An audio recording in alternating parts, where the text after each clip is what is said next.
Captain Jake Morrison walked slowly through the massive salvage yard on New Geneva Station. The place smelled like rust and old engine oil. Broken ships from a dozen different worlds sat in neat rows, their hulls cracked and their weapons removed. Some were Alterian cruisers with their smooth silver designs. Others were blocky Vex transports covered in strange symbols. A few were the twisted remains of Draknari bioships that looked more like dead animals than spacecraft. Jake stopped in front of the ugliest ship in the entire yard. The USS Defiant sat like a wounded beast among the other wrecks. Her hull was gray metal covered in burn marks and patches. Her engines were old fusion drives that belonged in a museum. Her weapon mounts were empty, the guns sold off years ago. She was 50 years old and looked every day of it. Tom Bradley, Jake's chief engineer, whistled low as he walked around the ship. Tom was a big man with grease under his fingernails and a talent for making broken things work again. He had served with Jake for 8 years, fixing engines and patching holes in whatever ship they could afford. "She's seen some action," Tom said, running his hand along a deep scar in the hull. "Plasma burn, probably from the war." Lisa Parker joined them, her sharp eyes already studying the empty weapon mounts. Lisa was their weapons specialist, a small woman who could make a rusty pistol shoot straight and hit targets that others missed.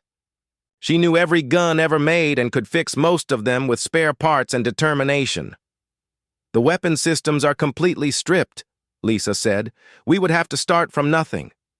Mike Davis, their navigator, was looking at the ship's bridge through a cracked window.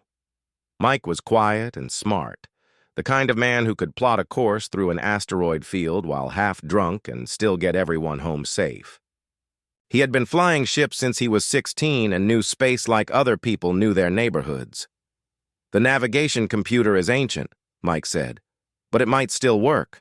Amy Johnson, their communications officer, was checking the sensor array. Amy was young and eager, with a gift for languages and an ability to talk her way out of almost any trouble. She could speak 12 different alien languages and understand the weird clicks and whistles that passed for conversation among some species. "The comm system needs work," Amy said, "but the basic equipment is solid." Jake looked at his crew and then back at the ship. They had been together for 8 years, taking whatever jobs they could find. Cargo runs to distant colonies, security work for merchant ships, a few bounty hunting jobs when they were desperate for money. They were good at what they did, but they were still small time. That was about to change. 3 months ago, the Galactic Defense Coalition had announced the Grand Tournament. It was the biggest military exercise in galactic history. Every major species would send their best warship to compete in mock battles across the Nexus system. The winner would get exclusive mining rights to the Kepler Nebula, the richest source of rare metals in known space. The catch was simple. To enter the tournament, you needed a capital-class warship, not a fighter, not a transport. A real battleship with heavy weapons and thick armor. Jake had been dreaming of those mining rights for months. The Kepler Nebula contained enough rare earth metals to make his crew rich for life. They could buy their own ship, a real one, and stop scraping by on cargo runs and repair jobs. The problem was money. A modern battleship cost more than most planets made in a year. The Alterian dreadnoughts were beautiful works of art that could crack moons. The Vex battle cruisers were technological marvels, with weapons that could adapt to any enemy. The Draknari bioships were living creatures bred for war over thousands of years. And then there was the Defiant. Old, ugly, and available for the price of the scrap metal in her hull. Jake pulled out his credit pad and walked toward the salvage yard office. Behind him, he could hear aliens talking in their own languages. The Vex traders were clicking and whistling to each other. The tall, Alterian merchants were speaking in their musical voices. Even the usually quiet Draknari were making low, rumbling sounds that might have been laughter. Inside the office, a fat human named Pete Morris looked up from his desk. Pete had been running the salvage yard for 20 years and had seen every kind of fool with dreams too big for their wallet. "You sure about this, Jake?" Pete asked. "That old bucket hasn't flown in 10 years. Might not even start. She'll start, Jake said, sliding his credit pad across the desk. How much? Pete looked at the pad and then at Jake. For the Defiant? Hell, I'll practically pay you to take her. She's taking up valuable space, 50,000 credits, and she's yours. Jake transferred the money, which was almost everything. His crew had saved over the years. Pete handed him the ownership papers and the access codes. You know, Pete said, there's a reason nobody else wanted her. She's old, she's slow, and she's built with technology that was outdated 20 years. Ego. The aliens out there are betting she won't even make it to the tournament. Jake folded the papers and put them in his pocket. Let them bet. Outside, the alien merchants were still talking. Jake caught enough words to understand what they were saying. The Vex were discussing human stupidity. The Alterians were making jokes about primitive Earth technology. One of the Draknari was explaining to his friends how human ships were built like toys compared to proper warships. Jake walked back to his crew, who were still examining their new ship. Tom was crawling under the engine housing. Lisa was measuring the weapon mounts. Mike was trying to get into the bridge. Amy was testing the communication array. Well, Tom asked, sliding out from under the ship with oil on his face. Are we really doing this? Jake looked at the Defiant one more time. She was ugly and old and probably going to get them all killed. But she was theirs, and that was more than they had yesterday. We're doing this, Jake said. Tom, I need you to get her engines running. Lisa, start planning weapon configurations. Mike, check the navigation systems. Amy, see if you can get the communications working. His crew nodded and got to work. Around them, the aliens continued to laugh and point at the humans who had bought the worst ship in the yard. Jake ignored them. He had heard laughter before, usually right before he proved the laughers wrong. The grand tournament was 3 months away. 3 months to turn a piece of junk into a fighting ship. 3 months to prepare for battles against the finest warships in the galaxy. Jake Morrison had faced worse odds before. The aliens could laugh all they wanted. They would not be laughing for long. 2 weeks after buying the Defiant, Jake's crew had moved aboard and begun the long process of bringing the old ship back to life. The cargo bay served as their workshop, filled with spare parts, welding equipment, and tools borrowed from the station. The smell of hot metal and electrical work filled the air. Tom Bradley stood in the engine room, his hands deep in the fusion reactor's control systems. Most people saw the Defiant's engines and thought they were junk. Tom saw something different. He saw engines built during humanity's darkest hour, when Earth was fighting 3 alien species at once with inferior technology. Jake, come look at this, Tom called out, his voice echoing in the metal corridors. Jake climbed down the ladder to the engine room. Tom was pointing at a series of thick metal pipes that ran along the walls. These aren't just coolant lines, Tom explained. They're redundant systems. Look here. He traced the pipes with his finger. If the main cooling system fails, these backup lines kick in automatically. And if those fail, there are manual valves that can route coolant through the hull itself. Jake ran his hand along the pipes. They were old but solid, built to last. Why would they build so many backups? Because when this ship was new, losing your engines meant dying, Tom said.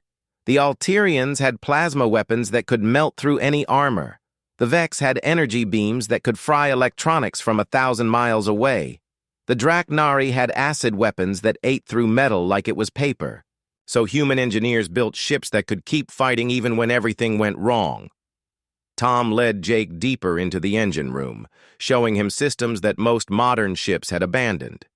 Manual fuel injectors that worked without computers. Mechanical pressure regulators that functioned even when the electronics were dead. Backup generators that could power essential systems for days without the main reactor. Modern ships are faster and more efficient, Tom said. But they rely on computers and automation. Take out the main computer and a modern ship is helpless. The Defiant was built to be run by hand if necessary. Jake was beginning to understand. While the aliens saw old technology, Tom saw something that could survive damage that would cripple a modern vessel. In the weapons bay, Lisa Parker was having her own revelations. The Defiant's weapon mounts were empty, but they were also completely modular. Most modern ships had weapons built into the hull, designed for specific purposes. The Defiant's mounts could accept almost any weapon system ever made. "Look at this," Lisa said, showing Jake a weapon mount on the starboard side. "This mounting system can hold missile launchers, energy weapons, kinetic cannons, even mining equipment. The original designers made it so crews in the field could use whatever weapons they could find." Lisa had been studying the ship's old technical manuals, learning how human engineers had solved the problem of limited resources. During the colonial wars, human ships often had to fight with salvaged alien weapons or improvised systems made from mining equipment. "The power routing is amazing too," Lisa continued. "See these cables? They can carry energy from the main reactor to any weapon system on the ship. Modern ships have dedicated power lines for each weapon. The Defiant can redirect all its power to a single gun if needed." Jake watched as Lisa traced the power cables through the ship's structure. Unlike modern vessels with their neat, organized systems, the Defiant's power grid was like a spider web, connecting everything to everything else. On the bridge, Mike Davis was discovering similar surprises in the navigation systems. The main computer was indeed ancient, but it was also incredibly robust. While modern navigation computers used quantum processors and artificial intelligence, the Defiant system used old-fashioned logic circuits and mechanical calculators. "This thing is primitive," Mike admitted, "but it's also unhackable.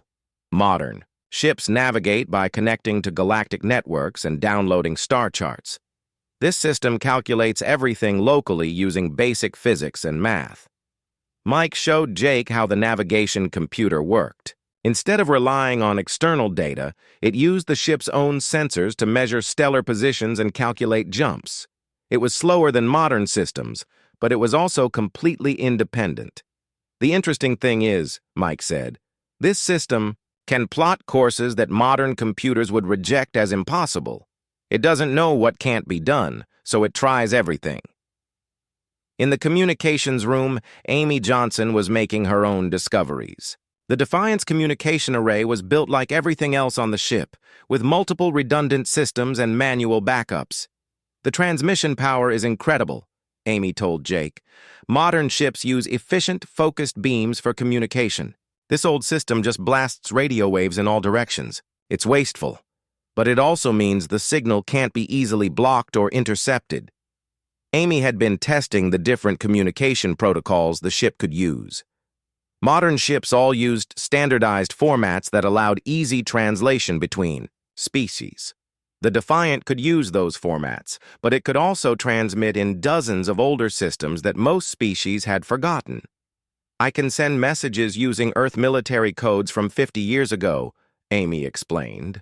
"Or I can use commercial frequencies that were abandoned decades ago. Most modern ships wouldn't even know how to receive these signals."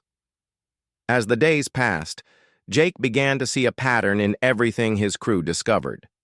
The Defiant wasn't just old, it was built according to a completely different philosophy. Modern ships were designed for efficiency and standardization. Every system was optimized for normal operations under ideal conditions. The Defiant was designed for survival. Every system had backups. Every component could be repaired with basic tools. Every weapon mount could accept any weapon. Every power line could carry energy anywhere it was needed.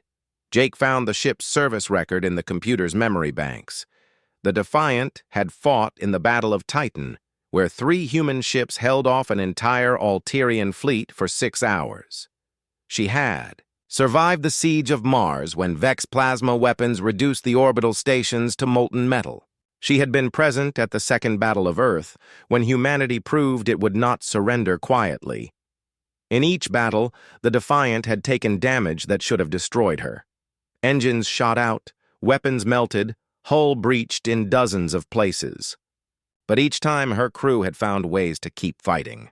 They had rerouted power through backup systems, fired weapons manually when the computers failed, and steered the ship using mechanical controls when the electronics were dead. The ship had survived because she was built by people who understood that sometimes survival mattered more than efficiency. Jake called his crew together in the main corridor that evening. Tom was covered in grease from working on the engines. Lisa had burn marks on her hands from testing weapon connections. Mike's uniform was dirty from crawling through access tunnels. Amy's hair was messy from lying upside down under control panels. "What have we learned?" Jake asked. "That this ship is tougher than she looks," Tom said. "That she can carry more firepower than anything her size," Lisa added. "That she can go places other ships can't," Mike said. "That she can talk in languages other ships don't remember," Amy finished. Jake nodded. For the first time since buying the Defiant, he was beginning to think they might actually have a chance in the tournament. The aliens had laughed because they saw old technology.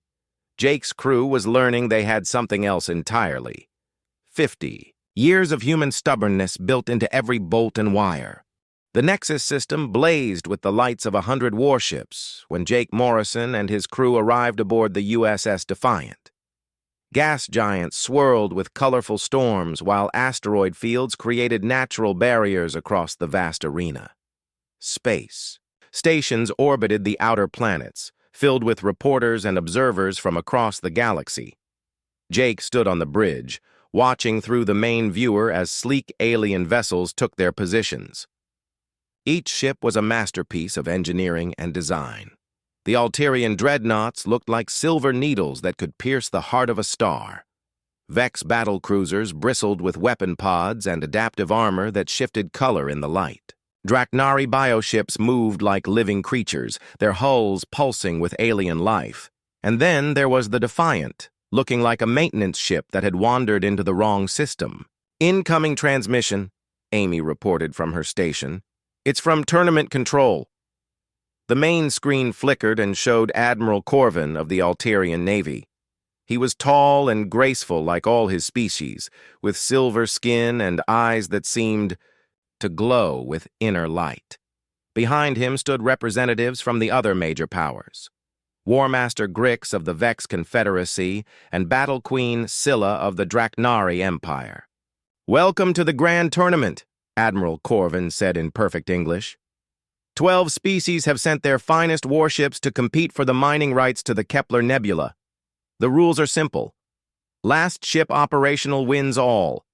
The Admiral's eyes seemed to focus directly on Jake through the screen. "The tournament will take place across the entire Nexus system. You may use any tactic, any weapon, any strategy you choose. There are no restrictions except one. The complete destruction of enemy vessels is prohibited. Disable your opponents. Do not destroy them." Jake nodded. The tournament was meant to be a demonstration of military power, not a massacre. "The competition begins in 1 hour," Admiral Corvin continued. "Good luck to all participants." The transmission ended, leaving Jake's crew alone on their bridge. Through the viewer, they could see the other ships moving into position. Each vessel was surrounded by smaller escort ships carrying reporters and military observers. Tom's voice came over the intercom from the engine room. "All systems are running smooth, Captain. The fusion reactor is at full power and all backup systems are online," Lisa reported from the weapons bay. "All weapons are loaded and ready. I've got missile launchers on the port and starboard mounts, kinetic cannons on the dorsal positions, and point defense guns covering all approaches." Mike checked his navigation console. "I've plotted 17 different escape routes through the asteroid fields. The Defiant can go places those big ships can't follow." Amy was monitoring communication channels. "I'm picking up chatter from the other ships. Most of them are planning to engage in the open spaces near the gas giants. They want to show off their long-range weapons." Jake studied the tactical display showing all 12 ships. Besides the 3 major powers, there were vessels from the Insectoid Hive Collective, the Crystalline Resonance Empire, the machine intelligence called the Network, the mysterious Whisper species, the warlike Korthak Raiders, the Aquatic Depth, Dwellers, the energy beings known as the Bright Ones, and the ancient elders who rarely left their home systems. Each ship represented the pinnacle of their species' technology. The hive ship looked like a massive insect with weapons that fired swarms of guided projectiles. The resonance vessel was a living crystal that could focus energy into devastating beams. The network ship was a perfect geometric shape that could reconfigure itself for any situation. And then there was the human entry, looking like it belonged in a scrapyard. The countdown timer reached 0. "Tournament begins now," came the announcement from control. Immediately, the largest ships began moving toward the center of the system, where the gas giants provided dramatic backdrops for their battles. The Altarian Starbreaker engaged the Draknari Devourer in a spectacular exchange of plasma fire and bioweapons. The Vex Void Hammer systematically targeted smaller ships with adaptive weapons that changed their effects based on the target's defenses. Jake made a different choice. "Mike, take us into the asteroid field," he ordered. "Best speed." The Defiant turned away from the main battle and accelerated toward the dense field of rocks and ice that circled the system's inner planets. Behind them, brilliant flashes of light marked the first eliminations as smaller ships fell to the major powers. "Captain," Amy reported, "I'm monitoring the news broadcasts. The commentators are calling our move a tactical retreat. They're saying humans are avoiding the real fight." Jake smiled grimly. "Let them think that. While the galaxy's finest warships slugged it out in conventional battles, he had other plans." The Defiant entered the asteroid field at full speed, her old engines pushing her between rocks the size of buildings. Modern ships would never attempt such a maneuver without computer guidance, but Mike was flying manually, using his instincts and experience to thread the needle between collisions. "This is amazing," Mike called out. "The navigation computer is calculating paths that the other ship's AI would reject as impossible. We can go anywhere in here." Behind them, the tournament continued with increasing intensity. The hive ship eliminated the depth dwellers with a swarm attack that overwhelmed their defenses. The Resonance Empire's crystal vessel focused its energy, beams on the Bright Ones, disrupting their energy forms and forcing them to withdraw. Jake watched it all on his tactical display while the Defiant moved deeper into the asteroid field. Each elimination taught him something about his eventual opponents. The hive ship was vulnerable to area effect weapons. The resonance vessel needed time to focus its beams. The network ship was incredibly adaptable, but seemed to have trouble with unpredictable opponents. "Captain," Lisa called from the weapons bay, "I'm seeing something interesting.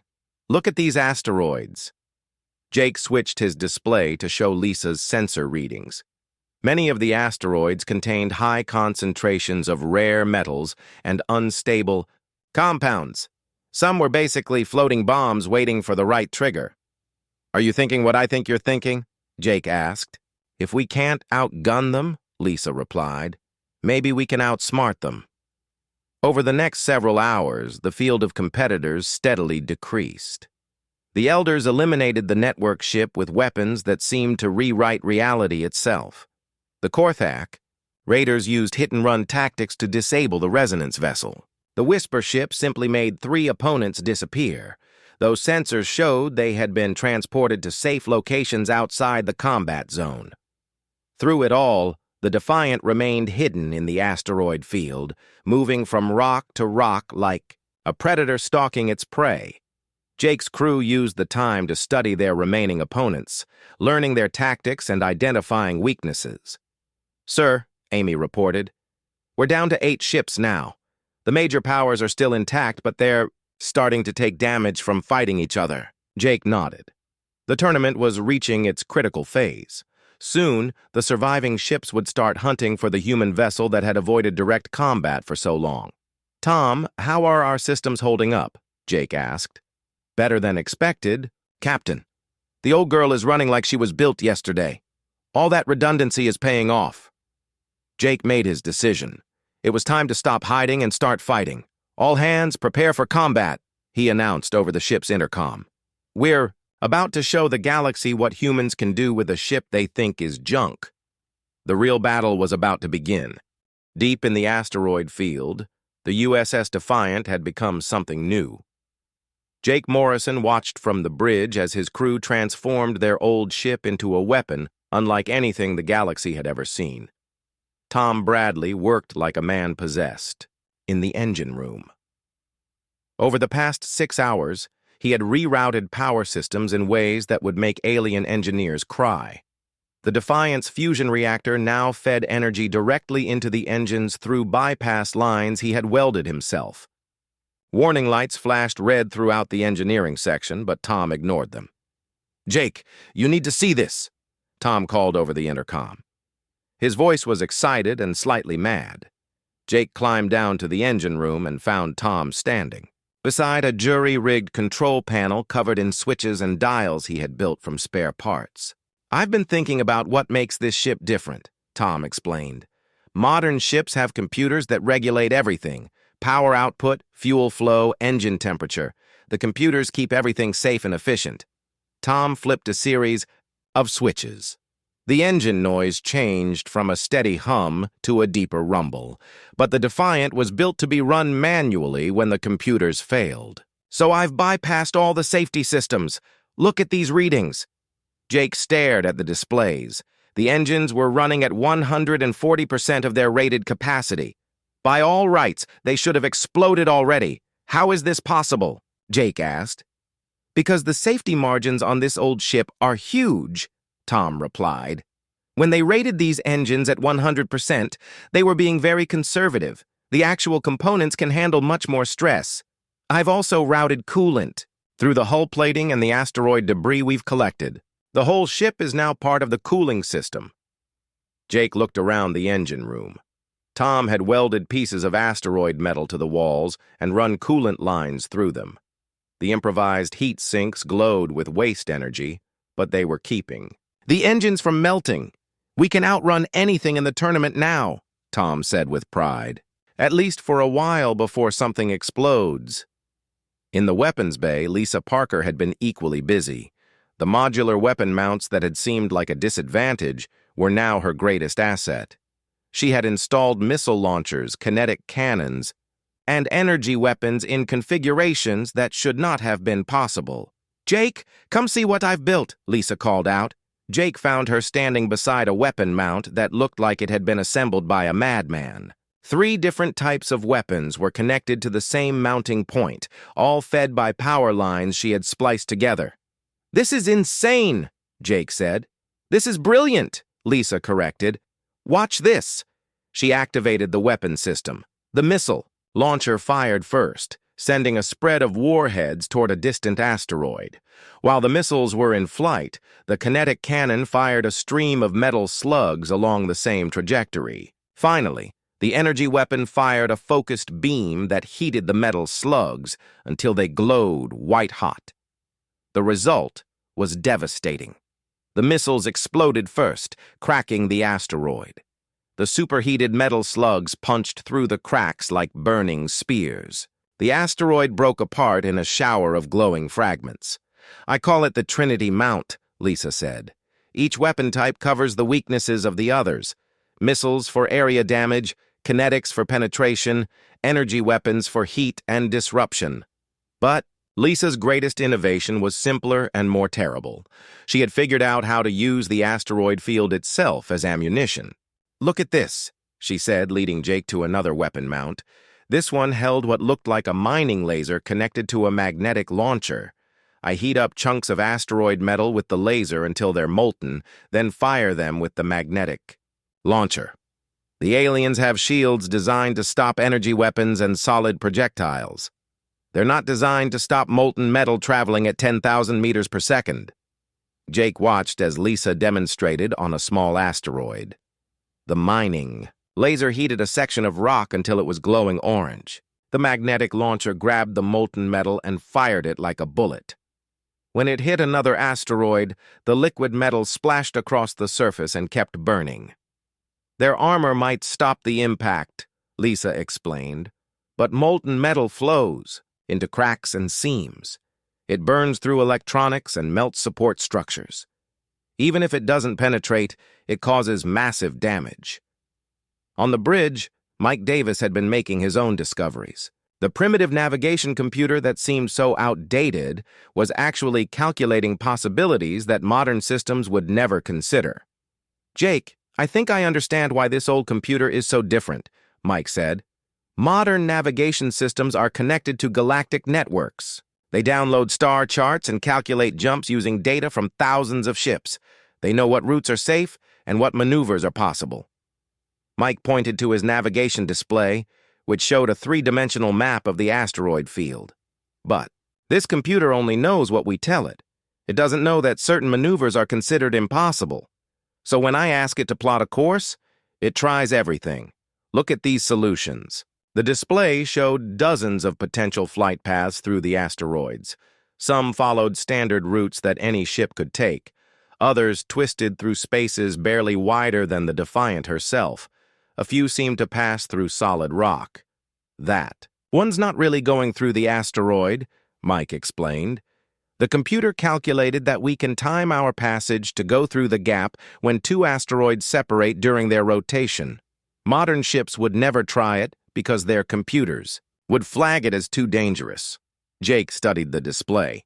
The navigation computer was treating the entire asteroid field like a three-dimensional puzzle, finding solutions that required perfect timing and split-second decisions. "How many of these routes could you actually fly?" Jake asked. Mike grinned. "All of them. This old ship responds to manual control better than any computer-guided vessel. I can feel what she wants to do." In the communications center, Amy Johnson had been busy learning to speak languages that most of the galaxy had forgotten. The Defiant's communication array could transmit on frequencies and in formats that modern ships no longer used. "I've been monitoring all the alien transmissions," Amy reported. "Their communication systems are incredibly advanced, but they're also standardized. Every species uses the same basic protocols for ship-to-ship communication." Amy showed Jake a display, covered in alien text and symbols. "The problem with standardization is that it creates vulnerabilities. All their systems expect communications to follow specific formats. But our old transmitter can send signals that don't match any known format," she demonstrated by sending a test transmission to a probe they had deployed. The signal appeared as random noise on standard receivers, but Amy's improvised decoder translated it perfectly. "I can jam their communications by flooding their receivers with signals their computers can't process," Amy explained.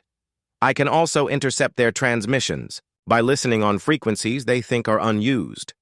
But Amy's greatest discovery was more subtle. By analyzing the alien communication patterns, she had learned to identify each ship's command structure and tactical preferences.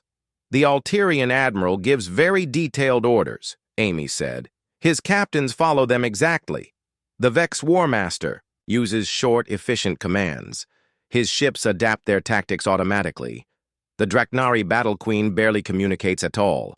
Her bioships seem to understand her intentions without words." Jake was beginning to see the bigger picture. While the aliens had superior technology, they also followed predictable patterns. Their advanced systems made them efficient, but also vulnerable to unexpected tactics. "How much time do we have?" Jake asked.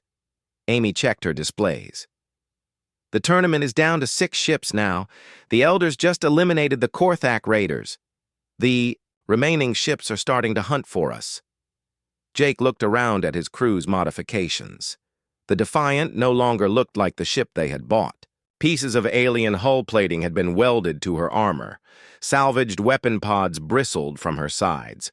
Her engines burned with the blue flame of jury-rigged fusion drives, running far beyond safe limits. "All right," Jake said. "Time to show the galaxy what humans can do when they stop playing by the rules." The real fight was about to begin. The USS Defiant emerged from the asteroid field like a predator emerging from tall grass. 6 hours of hiding and preparing had transformed the old human ship into something the galaxy had never seen before. Welded armor plates from destroyed ships covered her hull. Improvised weapon mounts bristled with guns that should not have worked together. Her engines burned with an intense blue flame that spoke of power systems pushed far beyond their limits.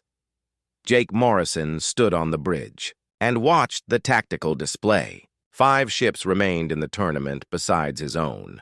The massive Alterian Starbreaker still dominated the center of the battlefield with its planet-killing weapons. The sleek Vex Void Hammer moved like a silver shark through space, its adaptive systems learning from every encounter. The living Draknari Devourer pulsed with alien life as it stalked its prey. The mysterious Whisper ship flickered in and out of normal space like a ghost. And the crystalline vessel of the Elders hung motionless, ancient and patient. "Captain," Amy reported from her communications station, "I'm picking up transmissions from all the remaining ships. They're coordinating to hunt us down. They know. We've been hiding, and they want to finish us before the final confrontations." Jake smiled grimly. "Let them come. It was time to show the galaxy what happened when you underestimated humanity." The first attack came from an unexpected source. The Whisper ship materialized directly in front of the Defiant, its exotic weapons charging with energy that bent space around them. Most ships would have tried to retreat or raise shields. Jake did something different. "Mike, emergency acceleration." "Straight at them," Jake ordered. "Sir, that's suicide," Mike replied, but his hands were already moving across the controls. The Defiant leaped forward like a bullet fired from a gun. Tom's modified engines pushed the old ship to speeds that should have torn her apart. The Whisper ship fired its reality-bending weapons, but they were designed to hit targets trying to escape, not ships charging directly into the attack. "Lisa, fire everything," Jake commanded. The Trinity mounts that Lisa had built roared to life. Missiles streaked out first, followed by streams of molten metal heated to temperatures that could melt steel. The Whisper ship's exotic defenses were designed to stop energy weapons and conventional projectiles. They were not prepared for liquid metal traveling at 10,000 meters per second. The molten projectiles splashed across the Whisper ship's hull and flowed into every crack and seam. Electronics sparked and died as the burning metal found its way into critical systems. The ship's reality-bending weapons faltered and shut down. "Direct hit," Lisa reported with satisfaction. "Their main weapons are offline and their hull is compromised. They're out of the fight. 1 down, 4 to go." But Jake's aggressive attack had drawn attention from the other ships. The crystalline Elder vessel turned its ancient weapons toward the Defiant, and Jake felt the ship shake as exotic energies washed over them. "Shields are holding," Tom reported from engineering. "But barely. That thing is hitting us with weapons that predate most civilizations." Jake had been expecting this. The Elders were the oldest species in known space, with technology that seemed like magic to younger races. But Amy had been studying their communication patterns and had made an important discovery. "Amy, send the transmission," Jake ordered. Amy's fingers flew across her controls, sending a message on frequencies that had been abandoned for thousands of years. It was a mathematical sequence that human scientists had found in ancient ruins, a pattern that seemed to appear wherever the Elders had once lived. The Elder ship's weapons stopped firing. "It worked," Amy said with amazement. "The transmission is a greeting protocol from their early history. Their ship thinks we're an ancient ally returning from deep space." The confusion lasted only a few seconds, but it was enough. Lisa's molten metal projectors found their target, and the Elder ship's crystalline hull began to crack under the thermal stress. Ancient systems that had operated for millennia finally overloaded and shut down. 2 down, 3 to go.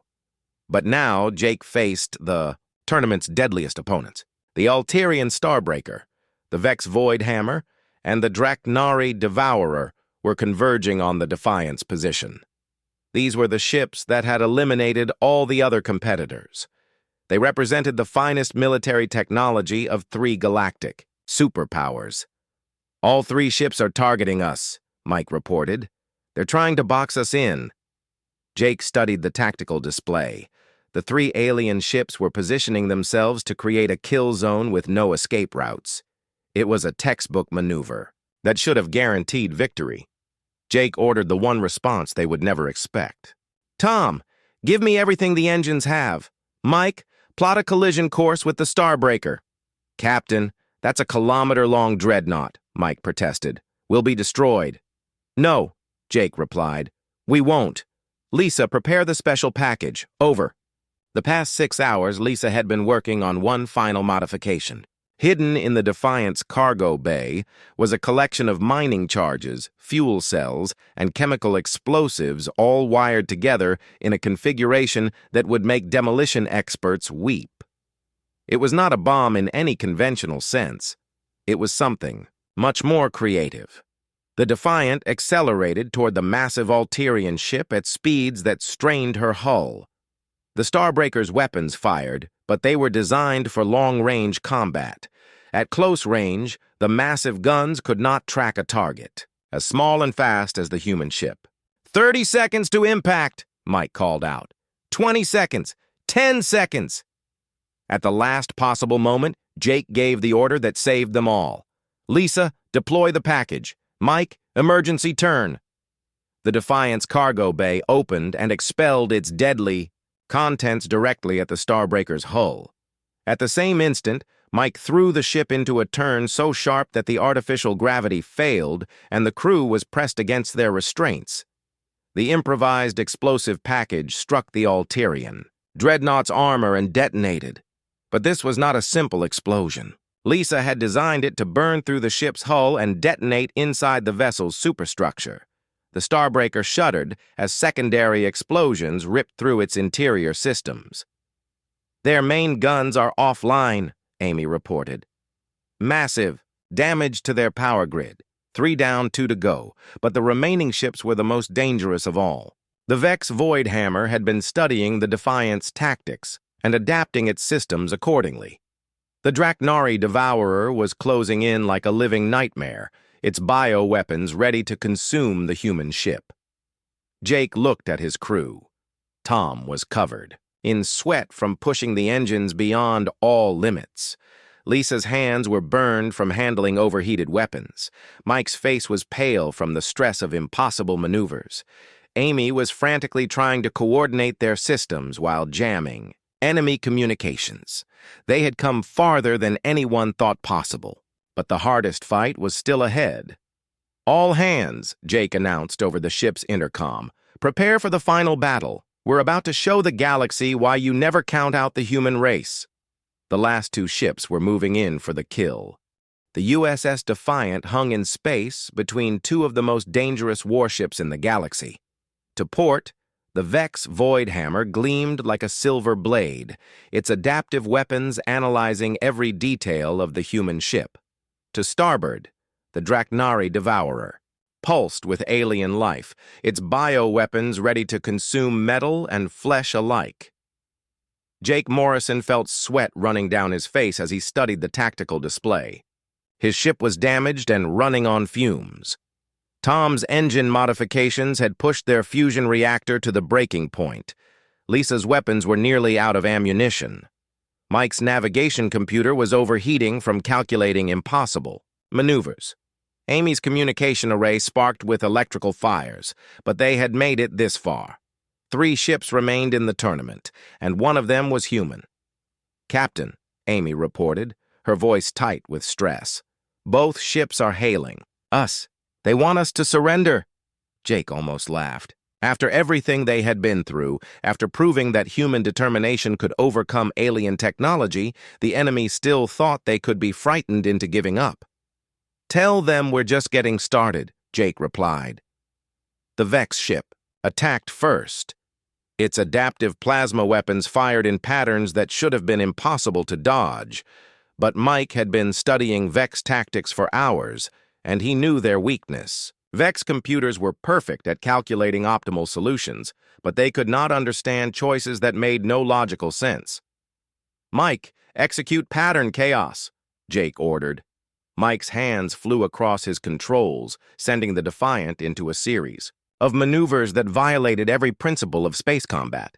The ship twisted and spun through 3 dimensions, sometimes accelerating when it should have turned, sometimes turning when it should have accelerated. The pattern made no tactical sense, but that was exactly the point. The Vex weapons tracked their target with perfect precision, but precision was useless when the target refused to follow predictable laws. Plasma bolts streaked past the Defiant as Mike threw their ship through maneuvers that should have been impossible. "Their targeting computers are confused," Amy reported. "They're trying to recalculate our probable course, but we're not following any course at all." Lisa used the confusion to strike back. Her remaining missiles fired in a spread pattern while her molten metal projectors heated chunks of debris from the destroyed ships. The void. Hammer's adaptive shields deflected the missiles, but they were not prepared for the liquid metal that followed.